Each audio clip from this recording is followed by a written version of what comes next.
it's not going to take any long to like explain the album because there's not a lot to explain. You know, Uzi doesn't have a lot of like lyrical content in his music. No offense. Next song is Money Longer.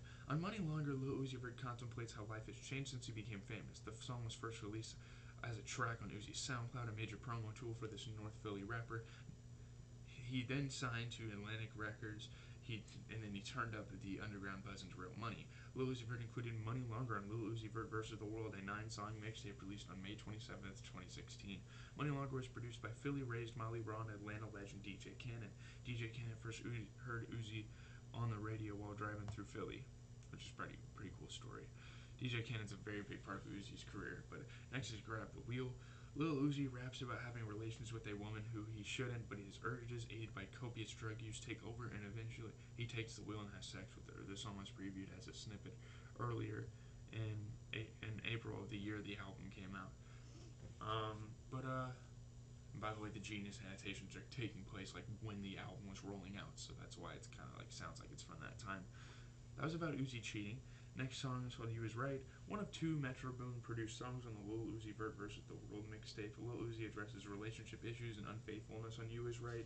Future's favorite producer provides a signature club-ready beat with an introspective tinge for Uzi's regretful yet ratchet lyrics. On March 2nd, 2017, You Is Right was certified platinum, marking Uzi's first ever platinum single, which is surprising that this was over Money Longer. This next song is Baby Are You Home. I'm about to sneeze. Sorry about that. Baby Are You Home. Continuing the concept in You Is Right, Uzi's trying to get another chance with his baby. This song was teased on Twitter in late March of that year, not seeing its full release until the entire project dropped. P's and Q's. I should say late March of 2016. P's and Q's. I love it. This is one of my favorite Uzi songs. This song is dedicated to Lil Uzi Vert's girlfriend Brittany. He sings about her ex-boyfriend Austin, which was so savage, one of the most savage tracks in Uzi's discog, and how he took Brittany from him. The title of the song refers to the saying "Mind Your P's and Q's," aka "Mind Your Manners." Uzi commented on his relationship with Brittany during an interview with Nardwuar. Uzi and producer Don Cannon teased this song to fans through snippets that were posted on Snapchat and Twitter. Snapchat, that's interesting. A rollout tool there. Next is Team Rocket. In Pokemon, Team Rocket is a criminal organization trio. Uzi compares himself and his girlfriend Brittany to Team Rocket in terms of hair color. Lil Uzi often dyes his hair bluish purple like James from the trio, and James is from the trio, and Brittany's color is often pink like Jesse's from the trio. Next is Scott and Ramona. This is the final track. The final track on Lil Uzi Vert vs. the World. Lil Uzi pays homage to the comic book series movie Scott Pilgrim vs. the World, the inspiration for this mixtape and the title. Scott and Ramona relates Uzi's love for his girlfriend Brittany to the fictional character Scott Pilgrim and his love interest Ramona Flowers in the movie Scott Pilgrim vs.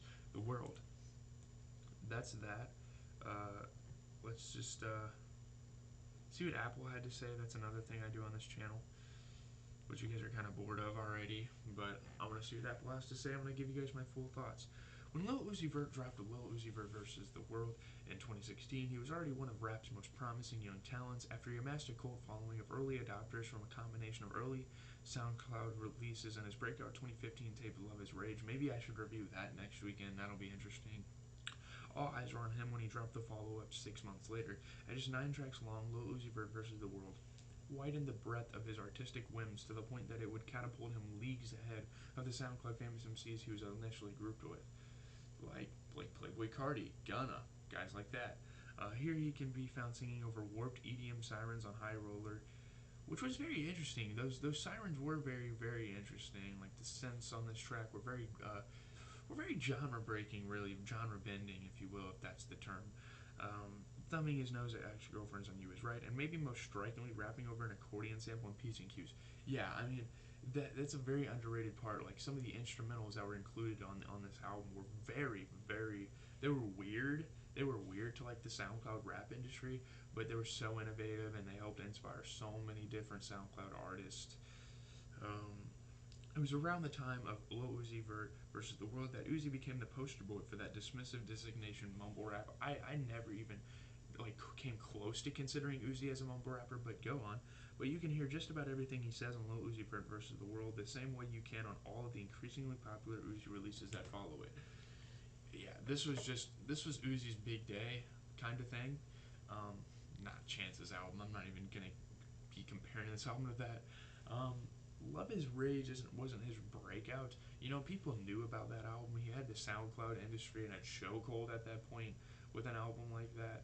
But Lil Uzi Vert versus the World is the mainstream. This was where he got his double XL freshman bid, all that stuff. With his singles for this, Money Longer alone would have got him the double XL freshman cover. To be honest, it was just that electric of a time in SoundCloud rap. He just blew up the scene. You know what I'm saying? Oh, Yachty. Yachty's another SoundCloud rapper I should mention that was there during his time because he was actually a 2016 freshman, if you guys didn't know. I mean, you guys probably know. 2016 freshman was very iconic. But yeah, this album's awesome. I really like this album. It doesn't really miss. There's not any bad songs. There's certainly some songs that I don't really listen to over and over again, but like going through the track list here, like Canadian Goose is fire, High Rollers fire, Money Longer, Grab the Wheels alright. You know, I gotta come around to that track. But one of the main reasons I listened to this album or decided to is because actually Vinyl Me Please is having a hip hop record of the month and it's this album and I'm definitely thinking about buying it, but I had to go back and kind of listen to see where we were at on that. But like my thoughts wise, Money Longer fire, Grab the Wheels alright. You Was Right is obviously good. Baby You Are You Home is good. I don't know how often I've heard that track, but I heard it while I was listening to this and I really enjoyed it. Like I fairly enjoyed it. So P's and Q's is great. The last two tracks are alright. This album is at least a 7 out of 10. I don't know how higher I'd rank it. Obviously, you Uzi fans would come at me in the comments if I said it was a 7 out of 10. It's at least a 7 out of 10. It's no lower than a 7 out of 10. Like I don't know. It's a really good album. Is it Uzi's best album? To an extent, it could be just because it's the most important in his career. But like musically, guys, this is a hot take, but I really liked Love Is Rage too. And I'm not the guy that's like super biased and like, oh my god, their oldest albums are the best. Like that's just dumb logic. Like that's sometimes that's never the case. Like I like Travis Scott's old albums the best, but realistically, are those the best in his discography? No, absolutely not. Rodeo's the clear winner, with runner-ups of Birds in the Trap and Astroworld. Like, you know what I mean? Like his old albums obviously aren't the best. Eminem, is Infinite the best album in his discography? No. It's obviously the Eminem Show, Marshall Mathers LP, Slim Shady LP, Recovery, stuff like that. Those are just some examples. Like it's okay to say that some of his newer albums are the best in his discography because that's the case for a decent amount of artists, you know. Some people argue that My Beautiful Dark Twisted Fantasy is the best in Kanye's. That was his fifth album. That was his fifth album, guys. But anyways, leave a like, comment, subscribe. That's kind of my analogy for the last bit of the video. Oh, I hope I gave you guys a good enough review. I try as hard as I can to give you guys the best analysis. I have to go do my laundry, then come back and do some homework. Then I'm gonna go watch Illinois and Houston. Go get some lunch. Yada yada yada. It's gonna be a good time. Have a good rest of your day. Out. Go ahead on Twitch and watch Prime Football. Peace.